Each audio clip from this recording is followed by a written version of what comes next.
নমস্কার, আমি প্রশান্ত শাস্ত্রী আপনাদেরকে আরও একবার স্বাগত জানিয়ে শুরু করছি আজকের জ্যোতিষ আলোচনা।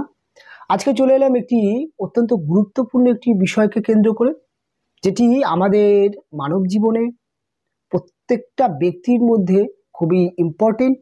এবং আমরা জ্যোতিষশাস্ত্রের যাই বিচার করি না কেন, আমাদের ম্যাক্সিমাম ক্ষেত্রে এই বিষয়টাকে মাথায় রাখতে হয়। বিষয়টি কি না, রাহু এবং কেতু গ্রহকে। যেমন একটি বছরকে নিয়ে যখন আমরা আলোচনা করব যে 2025 সাল আমাদের কি হবে কি হবে না, অনেকগুলো গ্রহের মধ্যে আমাদের সব থেকে বেশি মাথায় বা বেশি প্রাধান্য দিতে হয় রাহু এবং কেতু গ্রহটিকে, এবং তারপরে আমরা অন্যান্য গ্রহকেও প্রাধান্য দিয়ে থাকি। তবে রাহু এবং কেতু গ্রহটি একটি মানুষের জীবনে বা একটি বছরকে পরিচালনা করবার জন্যে বিশেষ একটি রোল প্লে করে। রাহু এবং কেতুকে আমরা জানি যে এই দুটি গ্রহ হচ্ছে একটি ছায়া গ্রহ, এবং এই দুটি গ্রহের কোনো অস্তিত্ব মহাকাশে নেই। তবে জ্যোতিষ শাস্ত্রের মধ্যে এই দুটি গ্রহের মাহাত্ম্য অত্যন্ত বেশি পরিমাণে দেওয়া হয়, এবং এই দুটি গ্রহকে তার এনার্জিকে অত্যন্ত ভালোভাবে দেখা হয়। কেননা আমরা জানি যে রাহু এবং কেতুর এনার্জি আমাদের জীবনের মধ্যে দিয়ে প্রচণ্ড বেশি পরিমাণে দেখা যায়। কাজেই রাহুর এনার্জি বা কেতুর এনার্জি নিয়ে যখন কথা হচ্ছে, রাহু অনেক সময় কথা আছে যে রাহুবৎ শনি এবং কেতুবৎ মঙ্গল, এই একটা কথা প্রচলিত আছে। অর্থাৎ রাহু অনেক সময় শনির মতো প্রভাব দিয়ে থাকে কিছুটা, আবার কেতু কিছুটা মঙ্গলের মতো প্রভাব দিয়ে থাকে। এটা আমরা যেমন তাদের শক্তি বা এনার্জির মধ্যে জানি। আবার এটাও আমরা জানি রাহু গ্রহটি একটি এমনই এনার্জি বা এমপ্লিফায়ার বলতে পারেন, অর্থাৎ যে কোনো কিছুকে বুস্ট করা বা পরিচালনা করা, অর্থাৎ তার ক্ষমতাকে বৃদ্ধি করা বা তার ক্ষমতাকে ডিসব্যালেন্স করবার মতো একটি গ্রহ যেমন রাহু। আবার অপোজিটে আমরা যখন কেতুকে দেখব, কেতু গ্রহটির মধ্যে আবার ভিন্ন সত্তা দেখা যায়।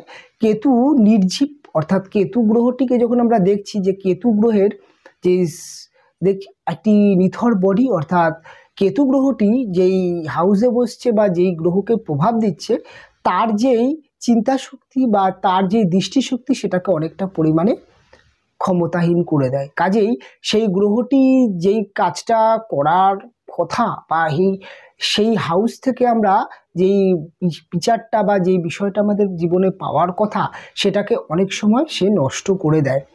এবং যেহেতু রাহুর কেতুর মস্তিষ্ক নেই, তাই এদের চিন্তা শক্তি অত্যন্ত কম হয়ে থাকে এবং চিন্তা শক্তি নেই বলে হয়ে থাকে। তাই যখন একজন ব্যক্তির চোখ এবং চিন্তা শক্তি এই দুটির অভাব চলে আসে, তখন সে ভুলভাল ডিসিশন নিয়ে থাকে, এবং তার মধ্যে সবসময় একটি চোখ না থাকলে একজন ব্যক্তি যেমন প্রত্যেক বিষয়ে সতর্ক হয়ে থাকে, অর্থাৎ কেতু গ্রহটি অত্যন্ত সতর্ক এবং অত্যন্ত গোপনীয়তা প্রিয় হয়ে থাকে। এরকম একটি গ্রহ হচ্ছে কেতু।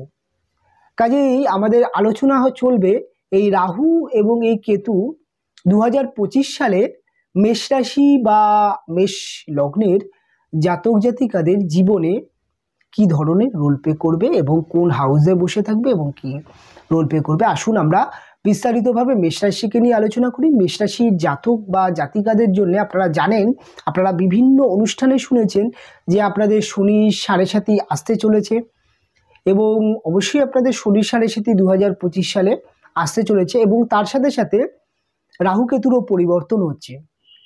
বছরের প্রথম মাসটি থেকে বছরের একদম মে মাস পর্যন্ত আপনার রাহু কেতু যেই স্থানে বসে আছে, অর্থাৎ এখন পর্যন্ত আপনার রাশির দ্বাদশ ভাব থেকে রাহু গ্রহটি গোচর করছে, এবং আপনাদের রাশির ষষ্ঠ ভাব থেকে কেতু গ্রহটি গোচর করছে।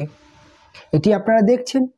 এবং মেষ রাশির জাতক জাতিকাদের দ্বাদশভাবে রাহু থাকাতে অহেতুক অর্থ ব্যয়, বিভিন্ন কারণে অর্থ ব্যয়, এবং ষষ্ঠভাবে কেতু থাকার জন্য শারীরিক সমস্যা বা অর্থনৈতিক সমস্যা, বিভিন্ন ধার দেনায় জড়িয়ে যাওয়া, অনেক সময় অর্থ বিভিন্ন ক্ষেত্রে নষ্ট হয়ে যাওয়া, বা প্রচুর অনেক সময় যেমন লোনের মধ্যে জড়িয়ে পড়া, বা অনেক সময় দেখা যায় যে শত্রু দ্বারা প্রভাবিত হয়ে যাওয়া, শত্রু বিভিন্ন দিক থেকে ক্ষতি করছে, অত্যন্ত কম্পিটিটর।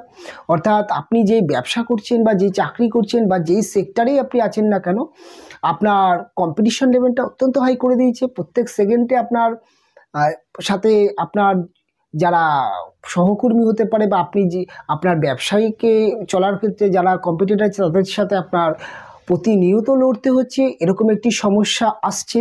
তার সাথে সাথে অর্থ ব্যয়, মানসিক অস্থিরতা এবং অর্থের উৎস অনেকটাই কমে যাচ্ছে।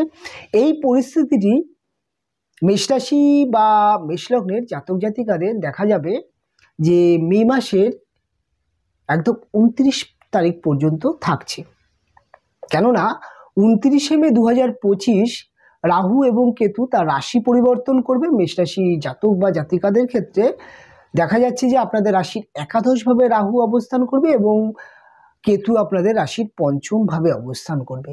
একাদশ অর্থাৎ কুম্ভ রাশির ঘর, পঞ্চম অর্থাৎ সিংহ রাশির ঘর, এই দুটি রাশিতে রাহু কেতুর অবস্থান হবে। তারপর থেকেই আপনাদের কি হতে চলেছে দেখুন। মে মাসের পর থেকে একাদশভাবে যখন রাহু গ্রহটি অবস্থান করবে তার কিছু পজিটিভ রেজাল্ট আপনারা পাবেন। দেখুন, জ্যোতিষশাস্ত্রের মধ্যে একাদশভাবে রাহুকে অত্যন্ত শুভ মানা হয়ে থাকে। যদি একাদশ স্থানে রাহু যদি খুব ভালোভাবে অবস্থান করে থাকে, যদি রাহু নিচস্থ না হয়ে যায় বা রাহু কোনো রকম সমস্যার মধ্যে না পড়ে যায়, অর্থাৎ পাপ মুদ্রাগত বা ইত্যাদি ইত্যাদি, তাহলে ম্যাক্সিমাম ক্ষেত্রে রাহু গ্রহটি একাদশ স্থানে হঠাৎ ধনপ্রাপ্তি, হঠাৎ জীবনে কিছু সাকসেস দিয়ে থাকে, যেহেতু একাদশ আমাদের সফলতার ঘর। আমরা আমাদের জীবনে যাই করি না কেন, যে কোনোই কর্ম করছি না কেন, সেই কর্মের আমরা সফলতা সবসময় আমরা একাদশ ভাব থেকে যেহেতু দেখছি, তাই আপনাদের একাদশ ভাবে 29শে মের পরে যখন রাহু এসে অবস্থান করবে, কাজেই রাহু যেহেতু এনার্জি আপনাদের সফলতার চাহিদা বাড়িয়ে দেবে। আপনি যেই কাজ করছেন না কেন আপনি দ্রুত সফলতা আশা করবেন, এবং রাহু যেই হাউসে বসে সেই হাউসের স্পিডটাকে বাড়িয়ে দেয়, অর্থাৎ গতিটাকে বাড়িয়ে দেয়। তাই সফলতা এতদিন আপনাদের রাশির যেহেতু একাদশভাবে শনি অবস্থান করছিল, এবং আপনাদের 15ই মেতে শনিও রাশি পরিবর্তন করবে, আপনাদের একাদশ থেকে আপনাদের দ্বাদশ হয়ে যাবে, অর্থাৎ আপনাদের 7.5 শুরু হচ্ছে এবং তার সাথে সাথে দ্বাদশ থেকে একাদশে রাহু আসছে। এতদিন পর্যন্ত আপনি যে কাজ করছিলেন, যে ব্যবসা করছিলেন, যাই করছিলেন, সফলতার মুখ আপনি সহজে দেখতে পাচ্ছেন না, প্রচণ্ড স্ট্রাগল হচ্ছিল। এই রাহু যখন আপনাদের রাশির একাদশ স্থানে আসবে তখন থেকে কিন্তু আপনার সফলতার একটি জায়গা দেখা যাবে এবং আপনি অল্প পরিশ্রমে অর্থ উপার্জন করতে পারবেন, এবং আপনাদের মধ্যে এক্সটার্নাল সোর্স থেকে অর্থ উপার্জন করবার একটি মানসিকতা দেখা যাবে। এবং অনেক সময় যারা দীর্ঘদিন ধরে সোশ্যাল মিডিয়ায় কাজ করছেন, যারা অভিনয় জগতে কাজ করছেন, যারা সোশ্যাল মিডিয়া বলতে যারা ইউটিউব প্ল্যাটফর্ম বা ফেসবুক বিভিন্ন ধরনের অনলাইনে কাজ করছেন বা বিভিন্ন রকম সফটওয়্যার নিয়ে কাজ করছেন বা অনলাইন বিজনেস করছেন, সেটি ই কমার্স বিজনেস হতে পারে বা যে কোনো বিজনেস হতে পারে, বা আপনি দীর্ঘদিন ধরে আপনার শপ বা আপনার বিজনেসটিকে অনলাইনে আনার প্রচেষ্টা করছেন, পেরে উঠছিলেন না, এই 2025-এর মে মাসের পর থেকে আপনি কিন্তু এই অনলাইন অর্থাৎ সোশ্যাল মিডিয়া বা যে কোনো অনলাইন মার্কেটিংয়ে আপনি সাকসেস পাবেন এবং আপনার সাকসেসটি অত্যন্ত গ্রো দেখা যাবে। কেননা রাহু নিজেও একটি সোশ্যাল মিডিয়া এবং ইলেকট্রনিক গ্যাজেটের অনেকটা কারগ্রহ, তাই আপনাদের অনলাইন অর্থাৎ সোশ্যাল মার্কেটিং থেকে আপনাদের অর্থ উপার্জনের জায়গাটা বেড়ে যাবে এবং আপনার বিজনেসটিকে আপনি সারা ভারতবর্ষের সাথে এবং আপনি যেই স্টেট বা যেই কান্ট্রিতে কাজ করছেন সেখান থেকে আপনি অনলাইন বা সোশ্যাল মিডিয়ার মাধ্যমে সারা ভারতবর্ষের সাথে কানেক্টেড করতে পারবেন, এরকম একটি প্রবণতা দেখা যাবে। কেন রাহুর আপনাদের রাশির সপ্তমভাবে রাহুর নবম দৃষ্টি অর্থাৎ দৃষ্টি থাকছে, আর সপ্তম আমাদের ব্যবসা, তাই ব্যবসার জায়গায় আপনাদের একটা বৃদ্ধি দেখা যাবে। এবং রাহুর আরেকটি দৃষ্টি পড়ছে আপনাদের থার্ড হাউসে। এই থার্ড হাউসে যখন রাহুর দৃষ্টি পড়বে আপনাদের মাথায় রাখতে হবে, থার্ড হাউস হচ্ছে আমাদের বৃদ্ধিস্থান, থার্ড হাউস হচ্ছে আমাদের যোগাযোগ কমিউনিকেশনের স্থান, অর্থাৎ রাহু থার্ড হাউসে দৃষ্টি দেওয়াতে আপনাদের যোগাযোগ কমিউনিকেশনের জায়গাটা দেখতে পাওয়া যাবে। এবং তার সাথে সাথে আপনাদের যেই বলছিলাম যে আপনারা মার্কেটিংয়ের সেক্টরের ক্ষেত্রে অনেক তাড়াতাড়ি গ্রোথ করতে পারবেন। এবার আমি আলোচনা করব কেতু গ্রহটাকে নিয়ে। দেখুন, কেতু গ্রহটি রাশির ষষ্ঠ ভাব থেকে রাশির পঞ্চম ভাবে চলে যাবে। পঞ্চম হচ্ছে আমাদের মেধা, পঞ্চম হচ্ছে আমাদের বুদ্ধি, পঞ্চম হচ্ছে আমাদের এডুকেশন, পঞ্চম হচ্ছে আপনার সন্তান। কাজেই কেতু গ্রহটা যখন পঞ্চম স্থানে আসছে, আপনারা যারা মহিলারা আছেন তাদের ক্ষেত্রে বলবো সন্তান এই সময় ধারণের ক্ষেত্রে একটু সাবধানতা অবলম্বন করবেন। পঞ্চমে কেতু থাকলে অনেক সময় কেতু যেহেতু এটি মৃত গ্রহ বা সেই ভাবের ফলকে নাশ করে, তাই পঞ্চম ভাব অর্থাৎ আপনার সন্তান ভাবের ফল নাশ করবে। অত্যন্ত মেডিকেল ট্রিটমেন্টের মধ্যে থাকতে হবে, অত্যন্ত সতর্ক থাকতে হবে 2025 সালে মে মাসের পরে যারা সন্তান ধারণ করার চেষ্টা করছেন। এবং আমার মতে এই সময়টিকে পেরিয়ে যাওয়াই ভালো, এই সময়টি নতুন করে সন্তান ধারণ করবার চিন্তা না করাই ভালো, সেক্ষেত্রে অনেক বেটার হয়। অনেক সময় অনেক ধরনের সমস্যা দেখতে পাওয়া যায় এবং আপনার সন্তানের এডুকেশান নিয়ে সমস্যা হতে পারে এবং আপনার সন্তানের কেরিয়ার নিয়ে বিভিন্ন রকম সমস্যাও দেখা যেতে পারে। এবং এই পঞ্চমভাবে কেতু অবস্থান করবার জন্যে আপনার প্রেম এবং ভালোবাসার জায়গাটা অনেক সময় সন্দেহ প্রবণতা তৈরি হতে পারে, প্রেমের ক্ষেত্রে ভুল বোঝাবুঝি তৈরি হতে পারে এবং দেখা যাবে যে প্রেমের ক্ষেত্রে একটি শত্রুতা বা আপনার যিনি প্রেমিক বা প্রেমিকা তার পরিবারের তরফ থেকে হতে পারে, তার বন্ধুবান্ধবের তরফ থেকে হতে পারে, বা আপনিও যা বুঝতে পারছেন না যে আপনার বন্ধুও এই সম্পর্কের পেছনে একটি থার্ড পার্সন ব্যক্তি হয়ে একটি এমন পরিস্থিতি তৈরি করছে যে একে অপরের মধ্যে সম্পর্কের মধ্যে একটি ভুল বোঝাবুঝি, একটি সন্দেহ প্রবণতা বা একটি বিদ্বেষমূলক জায়গা তৈরি করছে, এরকম একটি সম্ভাবনা দেখা যেতে পারে। অনেক সময় দেখা যেতে পারে যে পরিস্থিতি এমন জায়গায় চলে গেল যে প্রেমে বিচ্ছেদের মতো একটি জায়গাও মেষ রাশি বা মেষ লগ্নের জাতিকাদের মধ্যে দেখা যেতে পারে। এবং অবশ্যই আপনি যদি পড়াশোনা করে থাকেন এই সময়ে আপনার পঞ্চমে কেতু থাকার জন্য পড়াশোনায় বাড়তি মনোযোগ রাখতে হবে, কেননা পড়াশোনার ক্ষেত্রে আপনার গাফিলতি আসতে পারে এবং সেই গাফিলতির জন্য আপনার পড়াশোনায় ক্ষতি হতে পারে। তাই আমি বলবো মে মাসের পর থেকে অবশ্যই পড়াশোনার জায়গায় নজর দেবে মেষ রাশি বা মেষ লগ্নের জাতক জাতিকারা। এবং এবার আমি আলোচনা করব আপনাদের থার্ড হাউসটাকে নিয়ে, থার্ড হাউস নয়, সেভেন্থ হাউস নিয়ে। সেভেন্থ হাউসে ব্যবসার ক্ষেত্রে তো বললাম, এবং সেভেন্থ হাউসে আমাদের বিবাহিত জীবন বা দাম্পত্য জীবনকেও দেখে থাকি। দেখুন, রাহু যখন আমাদের সপ্তমভাবে প্রভাব বিস্তার করছে, বিবাহিত জীবনের জায়গায় একটি সমস্যা মেষ রাশি বা মেষ লগ্নের জাতক জাতিকাদের দেখা যাচ্ছে। তবে এখানে একটি ভালো কথা বলে রাখবো যে বৃহস্পতির প্রভাব আপনাদের সপ্তমভাবে থাকবে। কাজে অনেক সময় দেখা যেতে পারে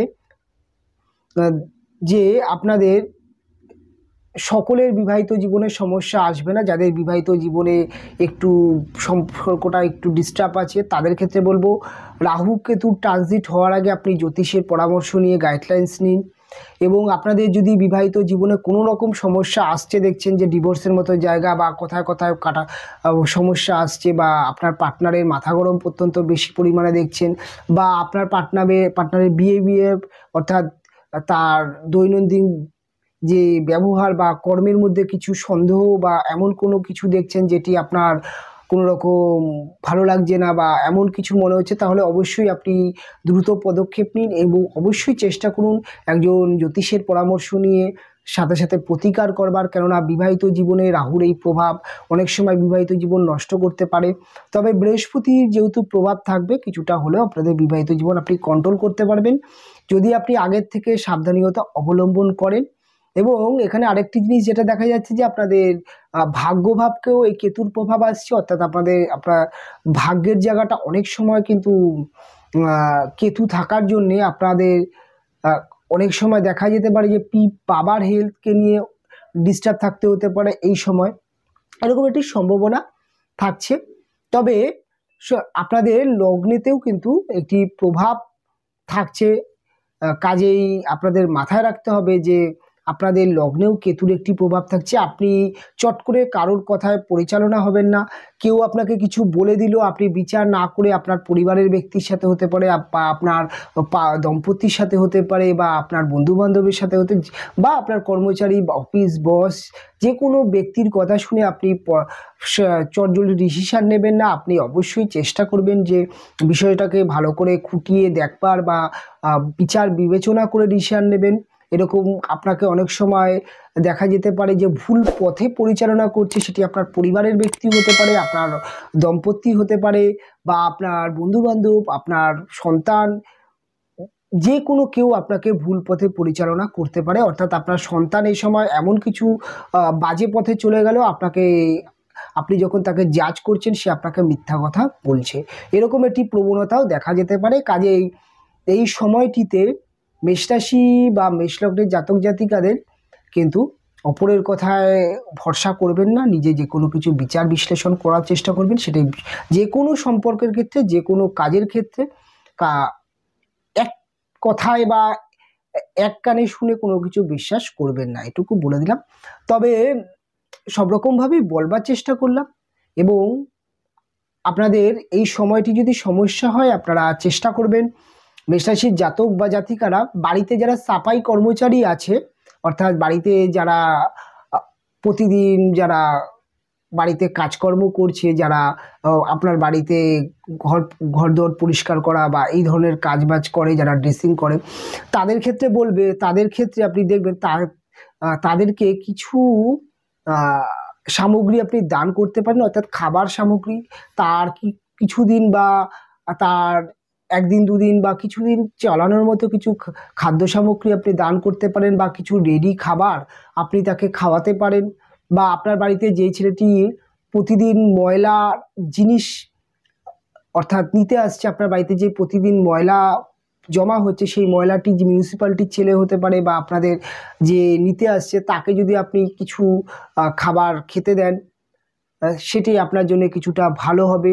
এবং আপনারা চেষ্টা করবেন যে স্ট্রিট ডগ অর্থাৎ ইন্ডিয়ান কুকুর, দেশি কুকুরকে আপনি প্রতিদিন সকালবেলায় বাড়ি থেকে বেরোনোর সময় একটা দেশি কুকুরকে কিছু খাওয়ান। রাস্তায় কোনো দেশি কুকুরকে দেখলে আপনার চলতি পথে আপনার কাছে যদি আসে, তাকে অবশ্যই অবজ্ঞা করবেন না, তাকে কিছু খাওয়ান। সেখান থেকে কেতুর ফল থেকে আপনি অনেকটা রিকভারি পাবেন। এবং চেষ্টা করবেন বাড়িতে বা আপনার ছাদে হতে পারে বা আপনার উঠোনে হতে পারে, একটি জায়গায় প্রতিদিন সকালবেলা জল রাখবেন, এবং তার সাথে সাথে কিছু শুকনো খাবার যেমন মুড়ি হতে পারে বা যে কোনো শস্য দানা হতে পারে, সেটি আপনি ছড়িয়ে দিতে পারেন। কাক বা অন্যান্য যে সমস্ত পাখিরা আছে তারা খেতে পারে, সেক্ষেত্রে আপনার বাড়িতে সমস্যাগুলো রিকভারি হবে। এবং তার সাথে সাথে আপনারা চেষ্টা করবেন যে গরুকে আপনি গুড় বা রুটি খাওয়ানোর চেষ্টা করবেন, সেটি সপ্তাহে একদিন। এবং আপনাদের অত্যন্ত যদি সমস্যা দেখা যায়, তাহলে আপনি অবশ্যই হনুমান চালিসা পাঠ করবেন, মঙ্গলবার দিন নিরামিষ আহার করবেন। এবং এর থেকেও যদি আপনাদের যদি রিকভারি না হয়, তাহলে অবশ্যই বলবো যে জ্যোতিষের পরামর্শ নেবেন। তবে অনুষ্ঠান আমি এখানেই শেষ করব, ফিরে আসবো পরবর্তী লগ্ন রাশির অনুষ্ঠান নিয়ে। আপনারা ভালো থাকবেন, আপনারা সুস্থ থাকবেন, দেখা হবে পরবর্তী অনুষ্ঠানে।